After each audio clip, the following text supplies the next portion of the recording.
বন্দে পুরুষোত্তম বন্দে পুরুষোত্তম পরম প্রেমময় দয়াল শ্রী ঠাকুর অনুকূলচন্দ্র রাতুল চরণে আমার কোটি কোটি প্রণাম।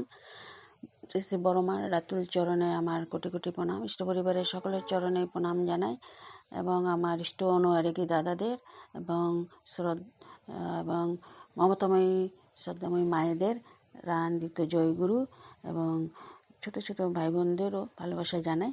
তো এখানে আমি আলোচনায় পড়েছিলাম প্রার্থনা প্রকৃষ্ট রূপটা কী, সেটা পি দাস দা এখানে আলোচিত করেছিলেন, সেটা আপনার সামনে তুলে ধরছি। প্রার্থনা করতে হয় কায় মনোবাক্যে, নিজ স্বার্থে নয়, ইষ্ট স্বার্থে। যার প্রার্থনা করছি স্বতঃস্ফূর্তভাবে তার প্রশংসা করছি। প্রকৃষ্ট অর্থ বোধনা নিয়ে তা প্রার্থনা। মানুষ সাধারণত প্রার্থনা করে নিজের প্রয়োজন, দুঃখ বা অভাব পূরণের জন্য, কিন্তু আধ্যাত্মিক সাধনা প্রার্থনা প্রকৃত অর্থ ভিন্ন। প্রার্থনা শুধু চাওয়ার বিষয় নয়, বরং তা ভক্তির প্রকাশ, আত্মসমর্পণের অনুভূতি এবং ইষ্টের তৃপ্তির সাধনা। এই প্রসঙ্গে শ্রী ঠাকুর অনুকূলচন্দ্র প্রার্থনা প্রকৃষ্ট রূপ সম্পর্কে গভীর তাৎপর্যপূর্ণ নির্দেশ দিয়েছিলেন। প্রার্থনার প্রসঙ্গে শ্রী ঠাকুর বললেন, প্রার্থনার সময় কোনো চাহিদা থাকা ভালো না। অনেকে আসে 2 টাকা দিয়ে কি একখানা কাপড় দিয়ে প্রণাম করে বলে, ঠাকুর আমার ছেলের বউয়ের রক্তস্রাব যাচ্ছে, যেন ভালো হয়, অথবা অমুকের চোখের অসুখ যেন ভালো হয়। তার মানে ওই যে জিনিস সে ঠাকুরকে দিল না, দিল তারও ইচ্ছাকে। তার কাছে একমাত্র প্রার্থনা থাকবে, ঠাকুর তুমি সুখে থাকো, তৃপ্তিতে থাকো। তো বিনোদ মণ্ডলরা বললেন, কিন্তু বাড়িতে অসুখ বিসুখ হলে স্বাভাবিক আরোগ্য কামনায় তো সেই প্রার্থনা এসেই যায়। শ্রী ঠাকুর বললেন, তার মানে তোমার পাওয়ার পথ বন্ধ করে দিলে, তাকে আর করতে দিলে না। প্রার্থনায় যদি করতে হয় তবে সেই প্রার্থনা করবে, ঠাকুর তুমি সুস্থ থাকো, ভালো থাকো, তৃপ্তিতে থাকো, আর সেই তৃপ্তি আমার মাঝে অঢেল হয়ে ছড়িয়ে পড়ুক। অবশ্য এটা একরকমের চাহিদা, তবে এই চাহিদা থাকাই দরকার। এটা ভক্তির পথ, কিন্তু সব ভক্তি প্রকৃত ভক্তি নয়। ভক্তির সাথে যদি ভেলোর সহ্য না থাকে, সেটা একরকমের উইকনেস। প্রকৃত ভক্ত হলো, আমি আমার ইষ্টকে পরিপূরণ করব সর্বতোভাবে। In all respect. শ্রী অনু ঠাকুর এটাই বানিয়েছে। এটা হলো দীপরক্ষিণী নবম খণ্ড 10/6/1961। প্রশ্ন, দয়ালের নিকট কি চাইতে হয়? শ্রী ঠাকুর বললেন, পরমপিতার নিকট কাতরভাবে প্রার্থনা করতে হয়। দয়াল আমার, প্রভু আমার, বিভব বিভূতি সত্তা, বিভু আমার, পাতায় আমার, ধীতিদীপনী গোপ্তা, তারণ পীড়ন যা করো অনাহারে বা উপাহারে রাখো, তাকাও কিনা আমার দিকে, কিংবা ঘৃণার চোখে দেখো, যাই করো না তুমি আমায়, আমি তোমার চিরদিনের। তোমার সেবাই আমার ধর্ম, তোমার কাজেই আমার তপের। স্বার্থ আমার তুমি শুধু, কোনো প্রয়োজন স্বার্থ নয়। ভর দুনিয়ায় যা হোক না হোক, তোমার অতৃপ্তি করি যে ভয়।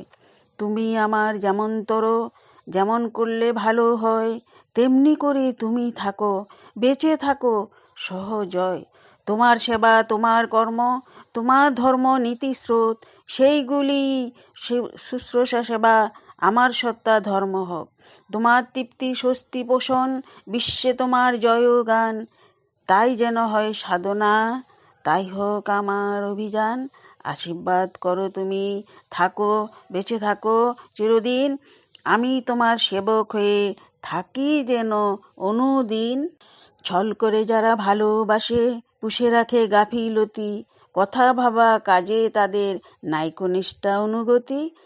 দয়ার লাখ ভর্ৎসনা কি তাদের পোষ্য করে থাকে, সর্বসত্তায় যাদের তুমি, তারাই উপভোগ করে তোমাকে। তুমি করে দাও, চাই না আমি তোমায় ভালোবাসি বলে, হৃদয় উতল ভালোবাসা তোমার পায়ে পড়ুক ঢলে।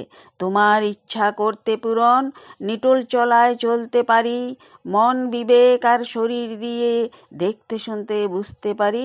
এই তো আমার চাহিদা প্রভু, এই তো আমার জীবন চলন। আগল ভাঙা এই হৃদয়ে রুহু কটল আসো তোমার আসন। শাসন বাক্য তোমার যেসব, সেই তো আমার আশীর্বাদ। অটুট চলায় চলে আমার, ছুটে যাক সব বিষাদ। এই দয়াতেই তুমি যখন উতাল করে তোলো আমায়, সেই তো তুমি, এই তো তুমি, ওই তো তুমি বলি তোমায়, নিজের নিজ পরিবারের বেষ্টিসহ পরিবেশের পালন পোষণ হয় যেন শ্রেষ্ঠ নীতি এই জীবনের। তোমার দৃষ্টি মিষ্টি হয়ে সৃষ্টিটাতে ছড়িয়ে পড়ুক, তোমার সেবা স্বস্তি পোষণ অন্তরে মোর দীপ্ত থাকুক।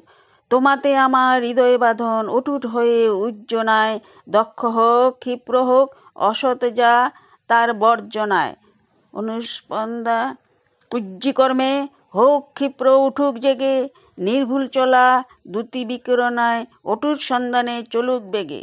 তোমাতে নিষ্ঠা অনুগতি কীতি থাকুক হৃদয়ে অটুট হয়ে, অসুয়া সকল নাসিয়া ধসিয়া সাতত পথে চলুক বয়ে।